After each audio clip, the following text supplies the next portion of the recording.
Upside Down origin. One of the biggest questions the show has to finally answer is what the Upside Down actually is. The Duffers have said that the true nature of the Upside Down is something they've been planning since early on and that the final episodes will finally spell it out. One major theory is that the Upside Down isn't the original Otherworld at all. The stage play The First Shadow introduced Dimension X, a much older, more cosmic realm where Henry first encountered the Mind Flayer. In this version, Dimension X is the real source and the Upside Down is more like a recording of Hawkins that got imprinted when the first big tear opened. That would explain why it's locked to a specific day and why clocks and time are such a big part. The other big theory is that the Upside Down was reshaped by Henry himself. After being changed by Dimension X, he could have molded a formless realm into a Hawkins-style hunting ground using his memories. If that's true, then volumes 2 and 3 aren't just about closing a gate. They're about undoing a world Henry literally built around himself. Will's fate. Volume 1 ends with Will finally fighting back, using his connection to Vecna to tear Demogorgons apart with his mind. The Duffers have confirmed this isn't a brand new power like Eleven's. Will is basically taking control of the hive mind. He's channeling Vecna's abilities whenever he taps into the network that connects the Upside Down and its creatures. The big theory for volumes 2 and 3 is that this connection will force Will into a final choice. On one side, he could become their greatest weapon. If he learns to fully control the hive mind, he might be able to shut down Demogorgons, block Vecna's moves, or even turn the Upside Down against its own master from the inside.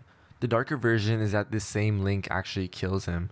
Because his power source is literally Vecna, every time he uses it, he's feeding off something poisonous. Fans think the finale could end with Will finally sacrificing himself by overloading that connection, burning out the hive mind and Vecna at the same time. That would bring his story full circle. He was the kid who was taken first, and he becomes the one who finally ends it, even if it costs him everything. 11's sacrifice. Going into volumes 2 and 3, a lot of fans think Stranger Things is building towards one final sacrifice from 11. She opened the gate, she accidentally created Vecna as we know him, and she's still the only one strong enough to stand against him. The Duffers keep calling the end bittersweet, and they said they've known the final scene for years, which has only fueled theories that 11 won't walk away unchanged. The biggest theory is simple. To destroy Vecna and whatever's behind the Upside Down, 11 has to give up something permanent. She could die closing the final tear of the Upside Down, which means trading her life for everyone else's. Now this also mirrors her season 1 death against the Demogorgon, but this time it would have to stick. A softer version still hits hard. Instead of dying, she survives but loses her powers for good. If the final battle rewires reality or collapses the Upside Down, her connection to it might be cut forever. That would force her to finally live a normal life without telekinesis, without the lab, and without being the one who always has to save everyone.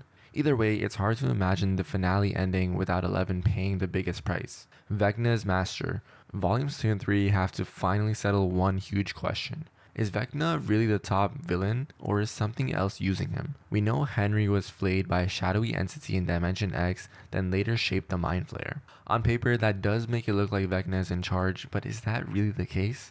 One theory says exactly that. Vecna is the mastermind and the Mind Flayer is basically his weapon. He gave it form, directs the hive mind, and uses it to control Demogorgons.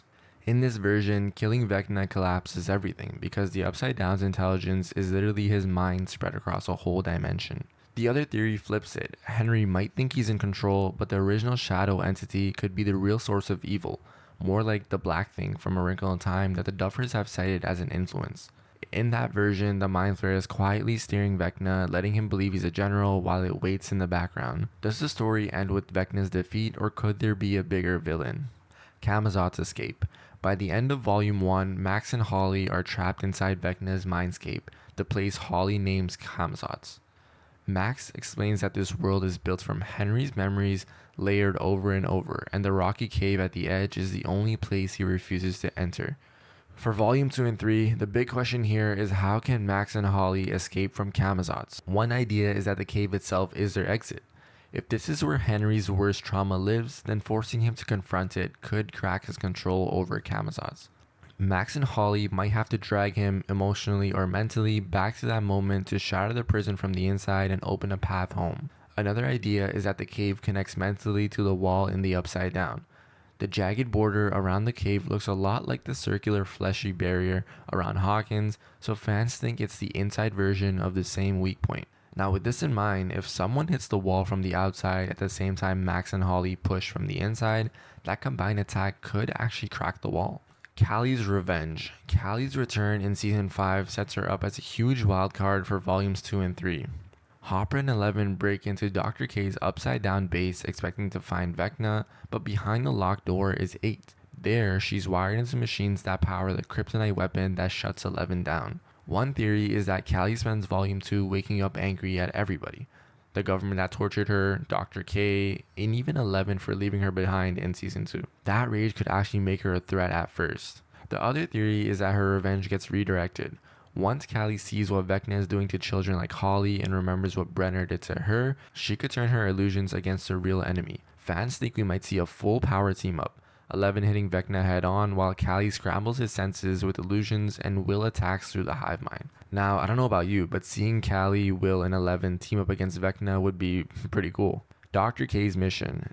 Dr. K walks into season 5 as the new human threat, running the entire military base built inside the Upside Down. She's essentially the boss of all operations, and she demands one thing above everything else: find Eleven. To her, Eleven is either the cause of the disaster, the solution, or both. One idea is that Kay really does want to save people, she just doesn't care how. She can be seen as a scientist general who sees the Upside Down as a problem to be solved. In that version, her mission is to capture Eleven, study her, and then use her like a weapon to shut down Vecna and the Rifts. The other theory says she's gone too far to be anything but a villain. Her base turns the Upside Down into a weapons lab, her tools hurt Eleven as much as Vecna, and her obsession with control could make her the final human obstacle even after Vecna falls. Volumes 2 and 3 will have to explain what is Dr. K's mission overall. Eddie's return. Ever since Eddie died in Dustin's arms in season 4, fans have refused to let him go. He's still one of the most popular characters in the series, and season 5 shows Dustin at Eddie's vandalized grave. That's why so many people think volumes 2 and 3 might still bring him back somehow. The biggest theory is the Kaz angle. In Dungeons & Dragons, Kaz is Vecna's undead lieutenant who eventually betrays him. Eddie was killed by Demobats, has bat tattoos, and went out playing Master of Puppets, which all line up a little too neatly with the vampire-style resurrection. Some fans think he could return in volume 2 as a dark, corrupted version of himself fighting for Vecna before actually turning on him in the finale. With this in mind though, the Duffer Brothers have repeatedly said Eddie is very much 6 feet under. Because of that, a lot of people now think his return will be symbolic instead. Maybe visions, maybe mindscape scenes in Vecna's realm, or emotional callbacks for Dustin and the party. Either way, Eddie's story could still affect the finale even if his body is 6 feet under. Thank you all for watching. What do you think is going to happen in volume 2 and 3? Let me know down in the comments. Drop a like, make sure to subscribe, and I'll see you on the next one.